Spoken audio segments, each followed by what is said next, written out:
Bonjour, je suis Sophie Dion, l'animatrice des Chroniques santé de la pharmacie Uniprix Daniel Lachance de Montmagny.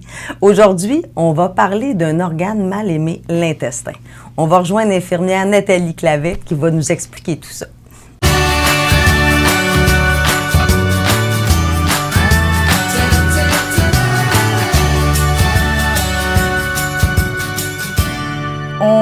Tu m'as dit qu'on allait parler du microbiote. Oui.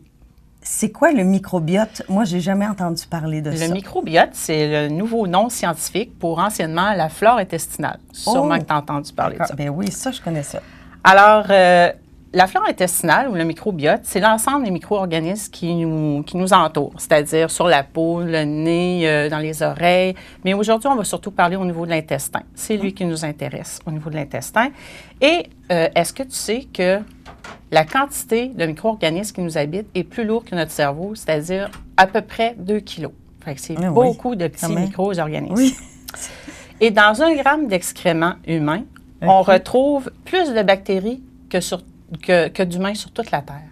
Ah oui. C'est pas rien. Non, non. Ça vient d'où? Donc, le microbiote, lui, il est acquis à la naissance. Lorsque le bébé passe au niveau vaginal, le bébé il s'imprègne des bactéries de la mère et il en ingurgite aussi. Donc, lui, il est en train de se coloniser au passage. Okay. Et tout débute là, mais si on regarde maintenant ces années-ci, il y a 30 de césariennes qui sont faites au Canada. Donc, ils se sont aperçus que les bébés avaient peut-être des petits problèmes au niveau de leur système immunitaire, peut-être à cause des césariennes, mais ça, c'est encore Est-ce qu'il y a plus de césariennes qu'il y avait avant? Oui, il y a beaucoup plus de césariennes qu'avant. OK. Donc, là, ils se sont dit, bon, ces bébés-là, ils n'ont pas le microbiote de leur mère. Donc, ils ont le microbiote de l'air de la salle d'opération, du dessus des lumières, de toute l'instrumentation, mais ils n'ont pas celui de la mère, qui est très important. Pour les anticorps. Pour les anticorps, tout ça. Puis en plus, quand la mère allait par la suite, bien, il y a un nutriment à l'intérieur du lait maternel qui vient renforcer encore plus le système immunitaire. Donc, le bébé qui est né par césarienne, on s'est dit, il y a une chercheuse qui a dit, si on insérait une petite gaz au niveau vaginal pour prendre les bactéries de la mère, donc à la naissance, la plupart des centres maintenant badigeonnent le bébé avec la petite gaz qui est imprégnée de la flore de la mère. Sur la peau du bébé. Oui, oui. Puis, c'est quoi leur rôle? Ça sert à quoi, précisément? Bien, dans le fond, le microbiote, lui, son rôle, c'est un rôle de digestion, c'est un rôle de protection.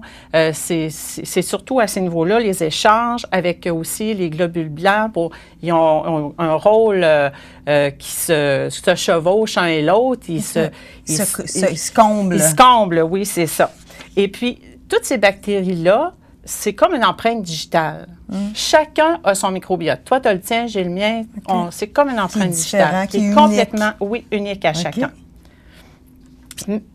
Vas-y. Oui, mais ce beau microbiote-là, il est perturbé des fois. Oui, c'est ça. Puis c'est quoi? Qu'est-ce qui perturbe ça? Par le stress, la fatigue, quelqu'un qui fait une gastro, une mauvaise alimentation, les maladies inflammatoires, comme la maladie de Crohn. Aussi, on prend un antibiotique, ça a un effet de bombe sur notre microbiote. Parce que ça la détruit ou ça l'amoindrit, genre? Ça l'amoindrit. Puis aussi, c'est que ça vient enlever des bonnes et des mauvaises. Quand il tue des mauvaises, il tue aussi des bonnes bactéries. OK. Alors, les conséquences de tout ça, c'est qu'on peut avoir diabète de type 2, les maladies cardiovasculaires peuvent découler de quelqu'un qui a une mauvaise microbiote, les maladies inflammatoires, comme je disais tout à l'heure, et aussi la bactérie C. difficile qu'on entend beaucoup parler. Peut être une conséquence de la pauvreté de notre microbiote. OK. Tantôt, avant qu'on enregistre l'émission, tu m'as comparé l'intestin comme le 2e cerveau. Moi, j'avais jamais entendu ça comme parallèle. Pourquoi?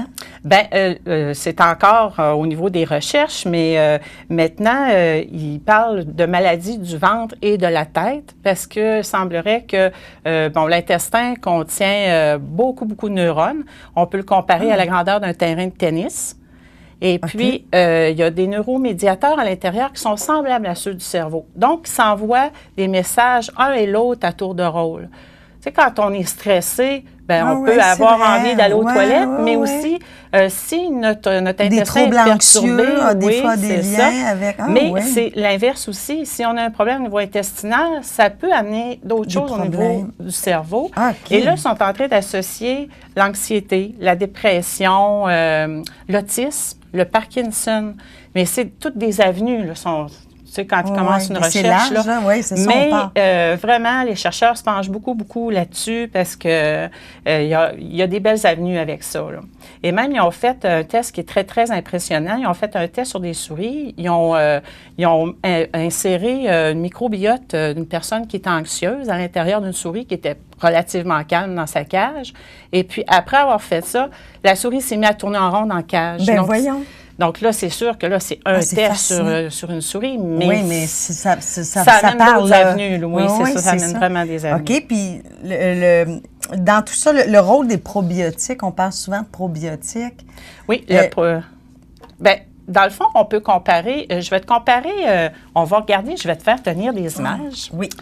Donc, la flore intestinale, c'est comme un jardin fleuri. Donc, on a plusieurs variétés et plus notre alimentation est variée, plus on a une flore intestinale ou un microbiote qui est varié, qui est sécuritaire, qui forme vraiment une belle barrière.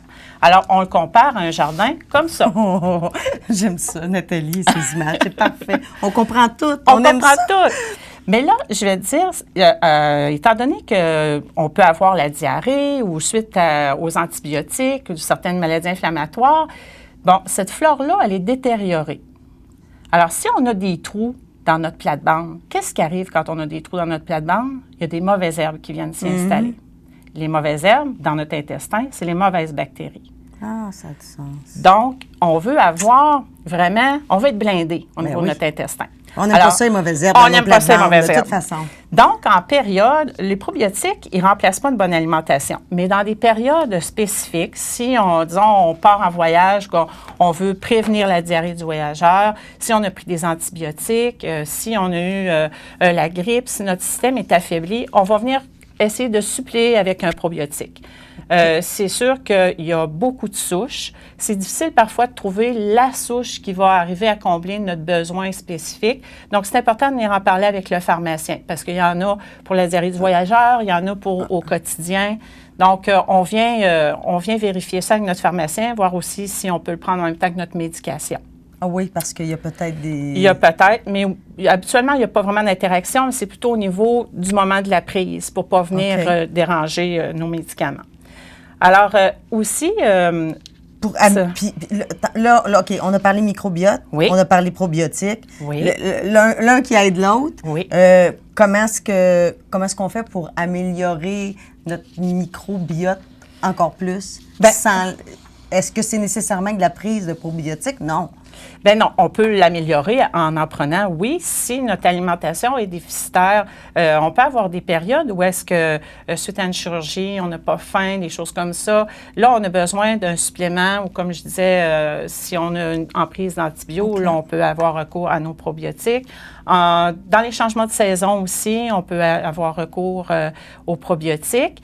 Et puis, je vais te surprendre une autre chose parce qu'il y a une certaine maladie, justement, reliée à la bactérie, c'est difficile, que le probiotique, il n'est pas capable il ne suffit pas. De toute façon, les antibiotiques ne suffisent pas à guérir cette maladie-là. Alors, on va avec une greffe de sel. OK. Je ne sais pas si tu connais ça, mais on va prendre... Il n'y a pas de banque de sel. Non, c'est ça. C'est un ami de la parenté qui fait don de ces sels et on fait soit par tube nasal. Il faut qu'il y ait un lien. Comme une greffe, comme n'importe quelle greffe, en fait? Non, pas nécessairement parentale, mais on prend quelqu'un qui est en bonne santé pour pouvoir coloniser l'intestin de la personne qui est malade, qui s'en sort plus. Et puis, ça fait des résultats spectaculaires. Ah oui? Oui, vraiment. Ça, c'est vraiment à utiliser dans des cas extrêmes. Ça, c'est dans les cas extrêmes. Quand on a essayé plein de choses, on a passé par les probiotiques, on a passé par l'antibiothérapie. Là, à un moment donné, il en arrive avec une greffe de sel pour aller coloniser l'intestin et refaire fleurir l'intestin de la personne. Ramener des fleurs dans notre plate-bande où il y a de la mauvaise herbe. Mon Dieu, c'est fascinant tout ça.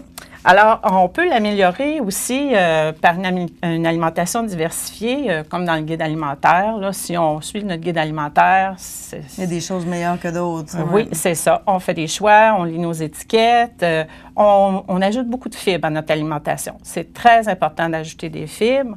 Et aussi, on ajoute beaucoup de petits fruits. Je vais te faire tenir une autre affiche. Alors, tous les petits fruits qui contiennent beaucoup de polyphénol, qu'est-ce que ça mange en hiver? Ça, c'est des antioxydants. Alors, nos antioxydants, eux autres, ils servent de prébiotiques. Eux autres, ils encouragent la formation de cellules pour renforcer notre système immunitaire et pour conserver une flore bactérienne saine. À son maximum. C'est ça. Donc, on retrouve dans ça, c'est les fraises, les framboises, les bleuets, le cassis, les mûres et puis la grenadine.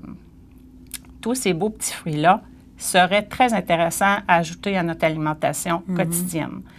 Parce que ils ont fait beaucoup de recherches, sont là-dessus présentement, sont en train de faire une recherche sur la canneberge.